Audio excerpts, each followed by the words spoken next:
10.000 barobar qimmat narsa. Voy, gugurt qani? Mana qora mashina degan akami? O'zlari menimcha. Gugurt qani?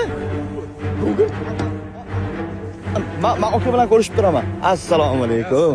Aka, yaxshimisiz? Charchavyapsizmi? Ha, topdim. To'xta, ko'rsatmay turing.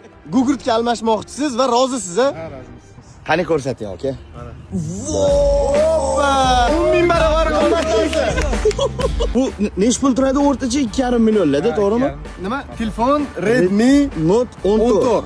Voy, yengimi, aka? Ha, yangi. Ha, ochilmaganmi? Masla. Brat, rozimisiz? Ha, roziman. Aka, qachon bildingiz buni? Bir haftadan beri eshitib yuribman.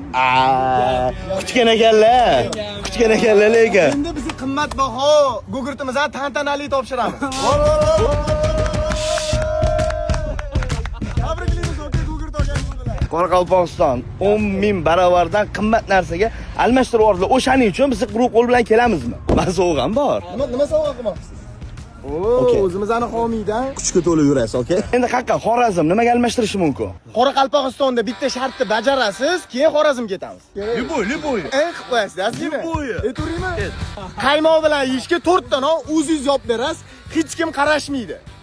Xamirlarni ham o'zlari qiladilar. Xamir qilingan bo'lsa, hech bo'lmasa. Xamir tayyor bo'ladi, o'zingiz uzib, o'zingiz shakl berib, hech kim qarashmaydi degani, ya'ni sizlar qarashmaysizlar, oy o'rganib turadi. Yo'q. O'zingiz Bilganingizcha. bilganimcha, o'zingiz tandirga tiqasiz, necha minutda olishini ham aytmaydi hech kim. O'zim ham 300 tuvan ishlatasiz. Xorazmda menga ham berasiz shart. Men bunaqa qaytish qilmayman lekin. Xorazmda men shart berishim aniq bu ishdan kelgan. Men Navoiy emasman-ku. Cho'zmayli, bajarasizmi yo'qmi? Qo'rqdim deng bo'ldi. Bajarasizmi hisob? Bo'ldi, 5. Bo'ldi. Keyingi postda meni qanaqa noyobganimni ko'rasizlar. Yana yomon ko'rib qolarkanlar deymani.